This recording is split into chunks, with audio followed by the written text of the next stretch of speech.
Today we're going to be talking about food storage. There are really 3 different levels of food storage. I think number 1 is what everybody has.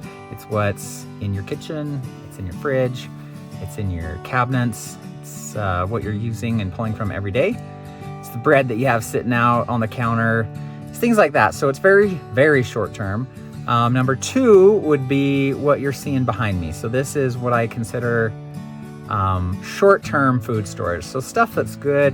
Usually you're going to go through this in, I don't know, 3 months or so, maybe longer, depending.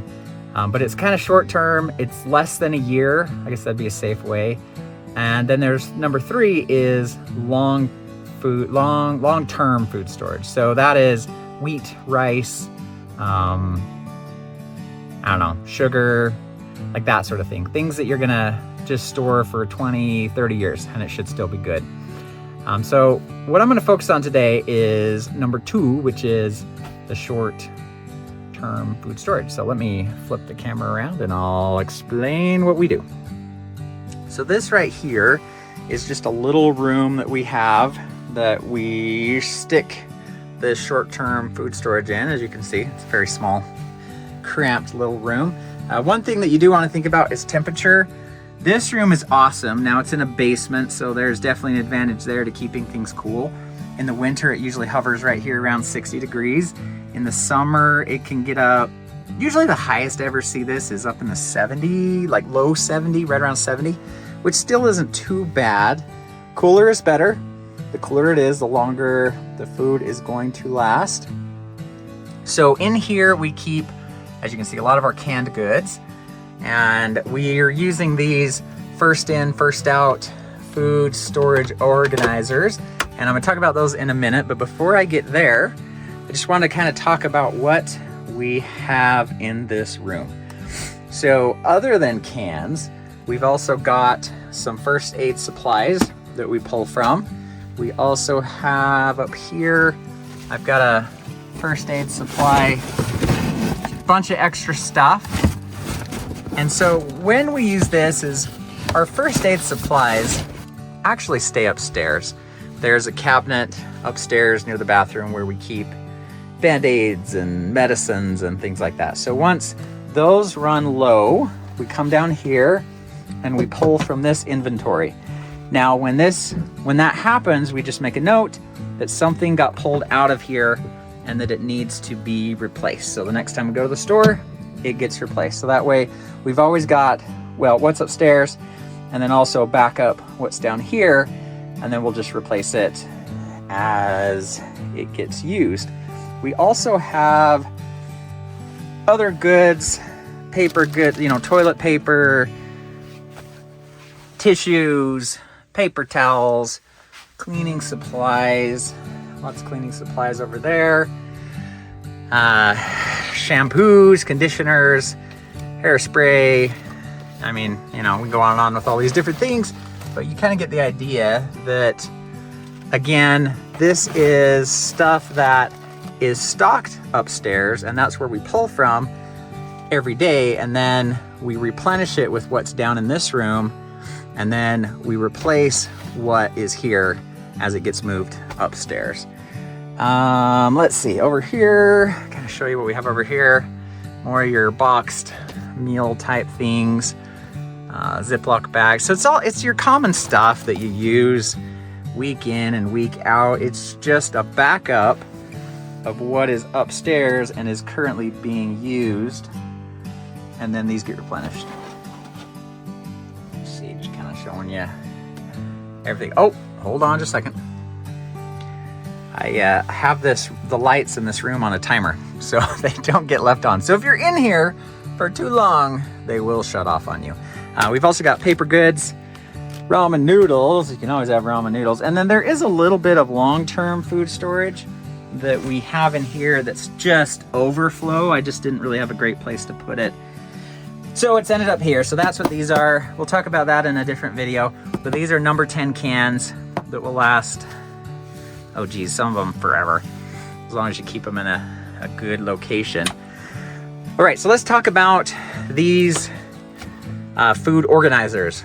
Now these are purchasable There are some stores that sell them. Our grocery store actually has these in stock, usually half the year. You just kind of have to keep an eye open for it. They've got an area that's got more food storage type products, and these show up in there from time to time. This is what they look like when they come in the box. It's called the Can Tracker. It's FIFO, which stands for first in, first out. If you go to Amazon and if you type in Can Tracker FIFO, these come up and you'll see them. Now, this was bought, I don't even know how long we've had these, 10, maybe 15 years. So that is, I doubt you can get them for that cheap now. I looked it up on Amazon. Right now they're roughly $50, and the bigger size that does the larger cans, this one up here, that's only 2 rows, is like $47. So roughly 50 bucks for one of these that can get you, 3 vertical rows of cans. Now this is one we ended up not needing, so it's kind of been sitting here. We may still set it up one day, but it comes with these trays, and then I guess the vertical trays. It also comes with a variety of spacers. So depending on the can that you're gonna use, you choose the correct spacer so that it's, either this size. You can see up here, we've got them really skinny for tuna fish. So that's the cool thing about them, is you can customize them. And I did notice that when I first bought one of these, we ran out of these pretty quick. But as you can see, as I bought so many, then we end up with extra. They give you more than you actually need. So that way you can kind of hopefully find the size that works best for you. Now, these are not really easy to put together. I'll warn you of that. You put these in, and then you can see there's a way that you put them in, and then you twist it 90 degrees, and then it locks in place in the side. You will probably want a pair of pliers to do that. It doesn't happen really easily unless they've improved the design. I mean, it has been, 10, 15 years since we bought all these. Now, these are expensive, and there's a lot of them that we have. Unless you have lots of money, which I do not, we bought these very slowly. I bet it took us over a year to get this many. What we would do is about once a month when we'd go to the grocery store, we would pick out 1 or maybe 2 and we'd buy them, and then just slowly built this up. Now, do you need this?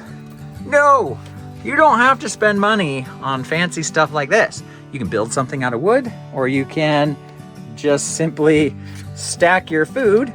And then when you buy new food, instead of sticking it in the front and only using what's new, and these all go bad, obviously you just drop this in the back, slide everything forward, and you're essentially doing the same thing. The key is use what is oldest so you don't end up with a bunch of expired food, which I have had before, and I've had to throw it out, and it's very painful and sad when you're wasting money like that. So as you can see behind me, I've got some holes. We're needing to fill in some of this.